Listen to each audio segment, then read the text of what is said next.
നമസ്കാരം. മലയാളി വാർത്ത ഇൻസൈഡിലേക്ക് സ്വാഗതം. ഇന്ത്യൻ പ്രധാനമന്ത്രി നരേന്ദ്രമോദിയും ഇറാൻ പ്രസിഡന്റ് പെസഷ്ക്യാനും തമ്മിൽ നടത്തിയ ടെലിഫോൺ സംഭാഷണം, അതിൻ്റെ തുടർച്ചയായി ഇന്ത്യയുടെയും ഇറാന്റെയും വിദേശകാര്യമന്ത്രിമാർ കൂടിയാലോചനകൾ നടത്തി. പാചകവാതക ക്ഷാമം നേരിടുന്ന ഇന്ത്യ വലിയ പ്രതിസന്ധിയിലായിരുന്നു. ഇന്ത്യയിലേക്കുള്ള എണ്ണ ഇറക്കുമതി മുഖ്യമായി ആശ്രയിക്കുന്നത് ഹോർമിസ് കടലിടുക്ക് പാതയെയാണ്. ഹോർമിസ് കടലിടുക്കിലൂടെ ഇന്ത്യയിലേക്കുള്ള എണ്ണ വെസലുകൾ കടത്തിവിടണമെന്ന അഭ്യർത്ഥനയാണ് ഇന്ത്യൻ പ്രധാനമന്ത്രി ഇറാന് മുന്നിൽ വെച്ചത്. ഇന്ത്യ എക്കാലത്തെയും തങ്ങളുടെ ഉറ്റ സുഹൃത്ത് രാജ്യമാണ് എന്ന് പെസഷ്ക്യാൻ പറഞ്ഞു. തുടർന്ന് ഇന്ത്യൻ എണ്ണ വെസലുകൾക്ക് ഹോർമിസ് കടലിടുക്കിലൂടെ കടന്നുപോകാനുള്ള അനുമതി ഇറാൻ നൽകി. മറ്റൊരു രാജ്യത്തിനും ഇത്തരമൊരു ഇളവ് അനുവദിക്കാതിരിക്കവെയാണ് ഇന്ത്യയുടെ എണ്ണ ടാങ്കറുകൾ ഹോർമിസ് കടലിടുക്കിലൂടെ പുറത്തേക്ക് വന്നത്. 40,000 മെട്രിക് ടണ്ണിലധികം LPG വഹിച്ചുള്ള ഇന്ത്യയിലേക്കുള്ള എണ്ണക്കപ്പൽ ശിവാലിക്കായിരുന്നു ആദ്യം ഹോർമിസ് കടലിടുക്ക് കടന്നത്. തൊട്ടു പിന്നാലെ മറ്റൊരു എണ്ണ വെസൽ കൂടി ഇന്ത്യയിലേക്ക് കടന്നു.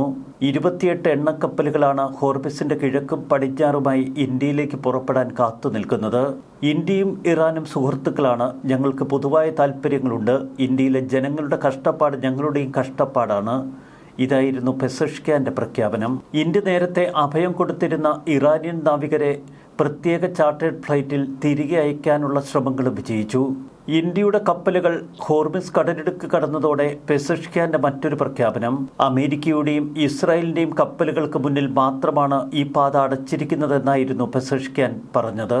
ഹോർമിസ് കടലിടുക്ക് യഥാർത്ഥത്തിൽ തുറന്നു തന്നെ ഇട്ടിരിക്കുന്നു. അതേസമയം നമ്മുടെ ശത്രുക്കളെയും നമ്മളെ ആക്രമിക്കുന്ന അവരുടെ സഖ്യകക്ഷി രാജ്യങ്ങളുടെ കപ്പലുകൾക്കും ടാങ്കറുകൾക്കും മുന്നിൽ മാത്രമാണ് ഹോർമിസ് കടലിടുക്ക് അടയ്ക്കുന്നത്. മറ്റു രാജ്യങ്ങളുടെ കപ്പലുകൾക്ക് ഇതുവഴി കടന്നുപോകാൻ എല്ലാ സ്വാതന്ത്ര്യവും നൽകുന്നുവെന്നാണ് വിദേശകാര്യമന്ത്രി അരാഗ്ചി പറഞ്ഞത്. ഇന്ത്യയുടെ എണ്ണക്കപ്പലുകൾ ഹോർമിസ് കടലിടുക്കിലൂടെ പുറത്തേക്ക് പോകുന്നു. മറ്റ് രാജ്യങ്ങൾക്ക് മുൻപിൽ ഒരുപക്ഷെ ഹോർമിസ് തുറക്കുമോ എന്ന ഭയവും ട്രംപിന്. ഇതിനെ തുടർന്നായിരുന്നു ട്രംപ് ഹോർമിസ് കടലിടുക്കിലേക്ക് കലിയോടെ തങ്ങളുടെ യുദ്ധ സജ്ജീകരണങ്ങൾ ക്രമീകരിക്കാൻ തുടങ്ങിയത്. അമേരിക്കൻ യുദ്ധവിമാനങ്ങൾ എത്രയും പെട്ടെന്ന് ഹോർമിസിന് മുകളിലെത്താൻ ട്രംപ് നിർദ്ദേശം വച്ചു. തൊട്ടു പിന്നാലെ മറ്റു രാജ്യങ്ങൾക്ക് മുൻപിലും ട്രംപിൻ്റെ അഭ്യർത്ഥന, നമ്മൾ ഒരുമിച്ച് നിന്ന് ഹോർമിസ് കടലിടുക്ക് തുറക്കണം. ഇന്ത്യ ഒറ്റയ്ക്ക് എണ്ണക്കപ്പലുകളുമായി ഹോർമിസിൽ നിന്ന് പുറത്തേക്ക് പോകുന്നത് അമേരിക്കൻ പ്രസിഡന്റ് ഡൊണാൾഡ് ട്രംപിന് അത്ര ഇഷ്ടമായില്ല എന്നർത്ഥം. ഇപ്പോഴിതാ ഹോർമിസ് കടലിടുക്കിലേക്ക് കൂടുതൽ അമേരിക്കൻ സേന. ഇറാന്റെ കാർഗ് ദ്വീപിലേക്ക് അമേരിക്ക നടത്തിയ മാരകമായ ആക്രമണം. അതിന് പിന്നാലെ കാർഗിലേക്ക് അമേരിക്ക ആക്രമണം നടത്താൻ ഉപയോഗിച്ച ഗൾഫ് രാജ്യങ്ങളിലേക്ക് ഇറാന്റെ അതിശക്തമായ മിസൈൽ യുദ്ധം. നിശ്ചലമായി കിടക്കുന്ന ഹോർമിസ് കടലിടുക്ക് ഇനിയും തങ്ങളുടെ നിയന്ത്രണത്തിലായിരിക്കുമെന്ന് തുടർന്ന് ഇറാൻ വ്യക്തമാക്കി. എന്നാൽ ഹോർമിസ് കടലിടുക്കിലേക്ക് അമേരിക്കയുടെ ശ്രദ്ധ പെട്ടെന്ന് പതിഞ്ഞു. ഹോർമിസ് കടലിടുക്ക് സുരക്ഷിതമാക്കാൻ മറ്റ് രാജ്യങ്ങളുടെ സഹകരണത്തോടെ കൂടുതൽ ശക്തമായ ആക്രമണങ്ങൾ തുടരുമെന്നാണ് ഇപ്പോൾ ട്രംപ് വ്യക്തമാക്കിയിരിക്കുന്നത്. ബ്രിട്ടൻ ഉൾപ്പെടെയുള്ള രാജ്യങ്ങളുടെ സഹായം ആവശ്യമില്ല എന്ന് നേരത്തെ വ്യക്തമാക്കിയ ട്രംപ് ഇപ്പോൾ ഒരു പടി കൂടി കടന്ന് മറ്റ് രാജ്യങ്ങളെ കൂടി സഖ്യത്തിലേക്ക് ഉൾപ്പെടുത്താനുള്ള ശ്രമമാണ് ഹോർമിസ് കടലിടുക്കിന്റെ പേരിൽ ചെയ്യുന്നത്. ലോക വ്യാപാരക്രമത്തിൽ നിർണായകമായ ഹോർമിസ് കടലിടുക്ക് സുരക്ഷിതമാക്കേണ്ട അനിവാര്യത അമേരിക്കയ്ക്ക് വ്യക്തമാണ്. കൂടുതൽ രാജ്യങ്ങൾ മേഖലയിലേക്ക് യുദ്ധക്കപ്പലുകൾ അയക്കുമെന്നാണ് ഇപ്പോൾ ട്രംപ് പറയുന്നത്. ട്രംപിന്റെ അവകാശവാദം സ്ഥിരീകരിക്കാൻ UK-യും ചൈനയും ഇതുവരെ തയ്യാറായില്ല. എന്നാൽ ചൈന ഉൾപ്പെടെയുള്ള രാജ്യങ്ങൾ തങ്ങളുടെ യുദ്ധക്കപ്പലുകളെ മേഖലയിലേക്ക് അയക്കുമെന്നാണ് ട്രംപ് പറയുന്നത്. ഹോർമിസ് കടലിടുക്കിലെ കപ്പൽ ഗതാഗതം തടയാൻ ഇറാന് കഴിയുന്നത് ഇറാനെ സംബന്ധിച്ചൊരു വലിയ വിജയമാണ്. ഇതാണ് ട്രംപിനെ തളർത്തുന്നതും ലോകരാജ്യങ്ങൾ ഭയപ്പെടുന്നതും. US ഇസ്രായേൽ ബന്ധമുള്ള കപ്പലുകൾ മാത്രമാണ് തങ്ങൾ തടയുന്നതെന്നാണ് ഇറാന്റെ അവകാശവാദം. എന്നാൽ മറ്റു കപ്പലുകൾക്കും ഇപ്പോൾ ഇൻഷുറൻസ് നൽകാൻ കമ്പനികൾ തയ്യാറാകുന്നില്ല. കാർഗ് ദ്വീപിൽ കൂടുതൽ ആക്രമണങ്ങൾ തുടർന്നാൽ അഥവാ ഹോർമുസിലെ തടസ്സം ഇനിയും അനിശ്ചിതകാലമായി നീണ്ടാൽ ക്രൂഡ് ഓയിൽ വില $150 ഇപ്പോൾ വിദഗ്ധർ പറയുന്നത്. ഗൾഫ് രാജ്യങ്ങളിലെ എണ്ണ സംഭരണ കേന്ദ്രങ്ങൾക്ക് നേരെ തങ്ങൾ ആക്രമണം നടത്തും എന്ന ഇറാൻ ഭീഷണി മറുവശത്ത്. ഇറാന്റെ 90% എണ്ണ കയറ്റുമതി നടക്കുന്ന പ്രദേശമാണ് കാർഗ്. ഇവിടെ ഉണ്ടാവുന്ന നാശനഷ്ടങ്ങൾ രാജ്യാന്തര വിപണിയിൽ എണ്ണയുടെ ലഭ്യതയിൽ കുറവുണ്ടാക്കും. കാർഗ് ദ്വീപിലെ എണ്ണ സംഭരണ കേന്ദ്രങ്ങൾ തകർക്കുമെന്ന് ഇന്നലെ ട്രംപ് വീണ്ടും പ്രഖ്യാപിച്ചു. ക്രൂഡ് പിടിവിട്ട് കുതിച്ചാൽ ഇന്ത്യൻ ഓഹരി വിപണിയിലടക്കം വലിയ പ്രത്യാഘാതങ്ങളുണ്ടാക്കും. ഓഹരി വിപണി ഇപ്പോൾ മൂക്കുകുത്തി നിൽക്കുകയാണ്. സ്വർണ്ണവില ഓരോ ദിവസവും കീഴ്പോട്ട്. വിദേശ നിക്ഷേപകർ ഇക്കഴിഞ്ഞയാഴ്ച മാത്രം ഏകദേശം 40,000 കോടി രൂപയുടെ ഓഹരികൾ വിറ്റൊഴിഞ്ഞു. 15 ദിവസത്തിനിടയിൽ ക്രൂഡ് ഓയിൽ വില ഉയർന്നത് 40%. ഇറാൻ യുദ്ധം തുടങ്ങിയതിനു പിന്നാലെ 10,000 രൂപയിലധികം കുറവ് വന്നു സ്വർണം പവന്. ലോകത്തെയാകെ പ്രതിസന്ധിയിൽ നിന്ന് രക്ഷിക്കാൻ ഹോർമുസ് കടലിടുക്ക് തുറന്നു പ്രവർത്തിക്കാൻ വേണ്ട സഹായങ്ങൾ മറ്റ് രാജ്യങ്ങൾ നൽകണമെന്ന ആവശ്യമാണ് ട്രംപ് ലോക സമൂഹത്തിന് മുന്നിൽ വച്ചിരിക്കുന്നത്.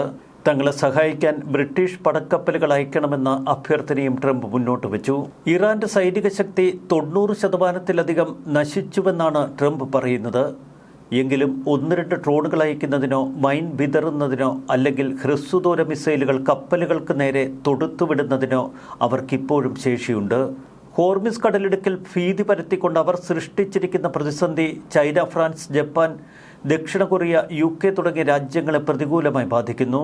വ്യക്തമായ ഒരു ഭരണകൂടമില്ലാതെയുള്ള ഒരു രാജ്യം ഇങ്ങനെ ഭീകരതയിലേക്ക് കടക്കുന്നത് അനുവദിക്കാൻ കഴിയില്ല. UAE-യിലടക്കം ഇന്നലെ ഗൾഫ് മേഖലയിലേക്ക് വലിയ തോതിലാണ് മിസൈലുകൾ അയച്ച് ആക്രമണം നടത്തിയത് ഇറാൻ. ബാഗ്ദാദിലെ US എംബസി കോമ്പൗണ്ടിനുള്ളിലെ ഹെലിപ്പാഡിൽ മിസൈൽ പതിച്ചിരുന്നു.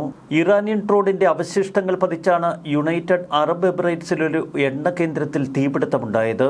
ഒരു വശത്ത് ഹോർമുസ് കടലിടുക്കിൽ ഭീതി പരത്തുന്നു, മറുവശത്ത് മേഖലയിലെ രാജ്യങ്ങളെ ലക്ഷ്യമിട്ട് ഇറാൻ ആക്രമണങ്ങൾ തുടരുന്നു. ഹോർമുസ് കടലിടുക്കിന്റെ തീരപ്രദേശങ്ങളിൽ ശക്തമായ ബോംബാക്രമണം നടത്തുമെന്ന് ഇന്നലെ ട്രംപ് പ്രഖ്യാപിച്ചു. ഒരു വിധത്തിൽ അല്ലെങ്കിൽ മറ്റൊരു വിധത്തിൽ നമുക്ക് ഹോർമുസ് കടലിടുക്ക് ഉടൻ തന്നെ തുറക്കണം. എപ്പോഴും ഒരു ടീം വർക്കാണ് വേണ്ടത് എന്ന് ട്രംപ് രാജ്യങ്ങളെ ഓർമ്മപ്പെടുത്തി. ലോകത്തിലെ ഏറ്റവും തിരക്കേറിയ വിമാനത്താവളങ്ങളിലൊന്നായ ദുബായിയുടെ ആസ്ഥാനമായ UAE-യിലെ നഗരങ്ങളെ ആക്രമിക്കുമെന്ന് ഇന്നലെ ഇറാൻ ഭീഷണിപ്പെടുത്തി. ഇറാന്റെ സംയുക്ത സൈനിക മേധാവിയാണ് ഇത്തരമൊരു ഭീഷണി മുഴക്കിയത്. ഇറാനിയൻ സൗകര്യങ്ങൾ ലക്ഷ്യമിട്ടാൽ നമ്മുടെ സൈന്യം മേഖലയിലെ അമേരിക്കൻ കമ്പനികളുടെ സൗകര്യങ്ങളെയോ അല്ലെങ്കിൽ US ഓഹരികൾ കൈവശം വച്ചിരിക്കുന്ന കമ്പനികളെയോ ലക്ഷ്യം വയ്ക്കുമെന്ന് സംയുക്ത സൈനിക മേധാവി പറഞ്ഞു. ഇറാന്റെ എണ്ണ ശൃംഖലയ്ക്ക് നിർണായകമായ കാർക്ക് ദ്വീപിലെ സൈനിക കേന്ദ്രങ്ങൾക്ക് നേരെയാണ് ആദ്യം ആക്രമണം നടത്തിയത് എന്ന് ട്രംപ് സ്ഥിരീകരിച്ചു. എന്നാൽ എണ്ണ സംഭരണ കേന്ദ്രങ്ങൾക്ക് നേരെയും തങ്ങൾ ആക്രമണങ്ങൾ തുടരും. ഹോർമുസ് കടലിടുക്കിലൂടെയുള്ള കപ്പലുകളുടെ യാത്ര ഇനിയും ടെഹ്റാൻ തടസ്സപ്പെടുത്തിയാൽ ഇറാന്റെ എണ്ണ അടിസ്ഥാന സൗകര്യങ്ങളുടെ മേൽ അതിശക്തമായ ആക്രമണം നടത്തുമെന്നാണ് അമേരിക്കയുടെ മുന്നറിയിപ്പ്. ഇന്നലെ മിഡിൽ ഈസ്റ്റിലേക്ക് തിരിച്ച 2500 ബറീലുകൾ, ഒരു ആംഫിബിയസ് ആക്രമണ കപ്പൽ. ശക്തമായ മുന്നൊരുക്കമാണ് ഒരു വശത്ത് ട്രംപ് നടത്തുന്നത്. ഇറാന്റെ ഒരു മേഖല തന്നെ പിടിച്ചെടുത്ത് അവിടെ കരസേനയെ നിലയുറപ്പിച്ച് കൂടുതൽ ആക്രമണങ്ങൾക്കും അമേരിക്ക പദ്ധതിയിടുന്നു. US ഇസ്രയേലി യുദ്ധവിമാനങ്ങൾ ഇറാനിൽ ഉടനീളമുള്ള സൈനിക ലക്ഷ്യങ്ങളിലേക്ക് ഇന്നലെ രാത്രി അതിശക്തമായ ആക്രമണങ്ങൾ തുടർന്നു. 15,000-ലേറെ ശത്രു ലക്ഷ്യങ്ങൾ ഇതിനകം തങ്ങൾ ആക്രമിച്ചു എന്നാണ് US പ്രതിരോധ സെക്രട്ടറി പീറ്റ് ഹെഗ്സെത്ത് ശനിയാഴ്ച പറഞ്ഞത്. ഒരു ദിവസം 1000-ലധികം ലക്ഷ്യസ്ഥാനങ്ങൾക്ക് നേരെ ആക്രമണങ്ങൾ നടത്തുന്നു, ബോംബുകൾ വർഷിക്കുന്നു. 31ാമത് മറൈൻ എക്സ്പെഡീഷണറി യൂണിറ്റിലെയും ആക്രമണക്കപ്പലായ USS ട്രിപ്പോളിയിലെയും അംഗങ്ങളെ മിഡിൽ ഈസ്റ്റിലേക്ക് അയച്ചു കഴിഞ്ഞു എന്ന് അമേരിക്ക വ്യക്തമാക്കി. ഈ യുദ്ധം വിജയിക്കുന്നതോടെ ഇറാനിൽ കൂടുതൽ US സൗഹൃദ യുഗത്തിന് തുടക്കം കുറിക്കാൻ കഴിയുമെന്നായിരുന്നു ട്രംപിന്റെ കണക്കുകൂട്ടൽ. താഴെത്തട്ടിലുള്ള നേതാക്കളുടെ ഒരു നിര ഇപ്പോഴുണ്ടാകുന്ന അധികാരശൂന്യത നികത്തുമെന്നും ട്രംപ് കണക്കുകൂട്ടി. ഇറാനെ നയിക്കാൻ ഒരു ഭരണകൂടം ലക്ഷ്യമിട്ടിരുന്ന എല്ലാ നേതാക്കളെയും ഒരുമിച്ച് കൊലപ്പെടുത്തിക്കൊണ്ടായിരുന്നു യുദ്ധത്തിന്റെ തുടക്കം. നമ്മുടെ മനസ്സിലുണ്ടായിരുന്ന മിക്ക ആളുകളും മരിച്ചു എന്ന് അമേരിക്ക തന്നെ ആദ്യം വ്യക്തമാക്കി. ഇപ്പോൾ മറ്റൊരു കൂട്ടർ ഭരണകൂട നിയന്ത്രണത്തിലേക്ക് കടന്നുവന്നു. റിപ്പോർട്ടുകളുടെ അടിസ്ഥാനത്തിൽ അവരും ദിവസങ്ങൾക്കകം മരിച്ചു വീഴും. ഒരു 3ാം തരംഗം നേതാക്കൾ ഉയർന്നു വരുമെന്ന് താൻ പ്രതീക്ഷിക്കുന്നില്ല എന്നാണ് ട്രംപ് വ്യക്തമാക്കുന്നത്. ഇറാന്റെ നേതൃത്വത്തിന് നേരെയായിരുന്നു പ്രാരംഭ പ്രഹരം. എന്നാൽ 2ാം തലത്തിലുള്ള നേതാക്കൾ പെട്ടെന്ന് ഭരണകൂട നിയന്ത്രണം ഏറ്റെടുത്തു. ഇപ്പോൾ അവരെ ഉന്നം വെച്ച് നീങ്ങുകയാണ് അമേരിക്കയും ഇസ്രയേലും. ഇറാനിൽ ദ്രുതഗതിയിലുള്ള ഒരു തകർച്ചയായിരുന്നു അമേരിക്ക വിഭാവനം ചെയ്തത്. എന്നാൽ ഇറാനിയൻ ഭരണകൂടം നിയന്ത്രണം ഏകീകരിച്ചു. US ഉദ്യോഗസ്ഥർ പ്രതീക്ഷിച്ചതിലും കൂടുതൽ ആക്രമണാത്മകമായി അവർ പ്രതികരിച്ചു. എണ്ണ ടാങ്കറുകൾ ഉൾപ്പെടെ മിഡിൽ ഈസ്റ്റിലുടനീളമുള്ള ലക്ഷ്യങ്ങൾക്ക് നേരെ അവർ മിസൈലുകളും ഡ്രോണുകളും തൊടുത്തു. അതിനവർക്ക് കിട്ടിയ സഹായം റഷ്യയുടേതാണ് എന്ന് അമേരിക്ക വിലയിരുത്തുന്നു. ഹോർമുസ് കടലിടുക്കിലൂടെയുള്ള എണ്ണയൊഴുക്ക് തടയാൻ കഴിഞ്ഞതാണ് ഇറാന്റെ മറ്റൊരു വിജയം. എന്നാൽ യുദ്ധത്തെ ഒരു വൻ വിജയമായി ട്രംപ് തുടർന്നും പ്രഖ്യാപിച്ചു. സൈനിക നടപടിയുടെ വ്യാപ്തി അദ്ദേഹം നേരിട്ട് മനസ്സിലാക്കി. അമേരിക്കയ്ക്ക് ഏത് നിമിഷവും വിജയം പ്രഖ്യാപിക്കാൻ കഴിയുമെന്ന് അദ്ദേഹം സൂചനകൾ നൽകിക്കൊണ്ടിരുന്നു. എന്നാൽ 2 ആഴ്ച കഴിഞ്ഞു. ദിവസം ചെല്ലുന്തോറും കൂടുതൽ സങ്കീർണമായി മാറുന്നു യുദ്ധം. ഇതുവരെ 13 അമേരിക്കൻ സൈനികരാണ് കൊല്ലപ്പെട്ടത്. പോരാട്ടം ആരംഭിച്ചതിന് ശേഷം ഏകദേശം 140-ലധികം അമേരിക്കൻ സൈനികർക്ക് പരിക്കേറ്റു. കഴിഞ്ഞ 14 ദിവസത്തെ യുദ്ധം വിലയിരുത്തി ഇതുവരെ സംഭവിച്ചതിനെക്കുറിച്ചോ കണക്കെടുപ്പിനെക്കുറിച്ചോ തിരിഞ്ഞു നോക്കാൻ ട്രംപ് ഇഷ്ടപ്പെടുന്നില്ല. ഖമനേയിയുടെ കൊലപാതകം കൊണ്ട് ഭരണകൂടം നിലംപൊത്തില്ല. അതിന്റെ ഏറ്റവും അനന്തര സാധ്യതയും ചില വിദഗ്ധർ ട്രംപിന് മുന്നറിയിപ്പായി നൽകിയിരുന്നു.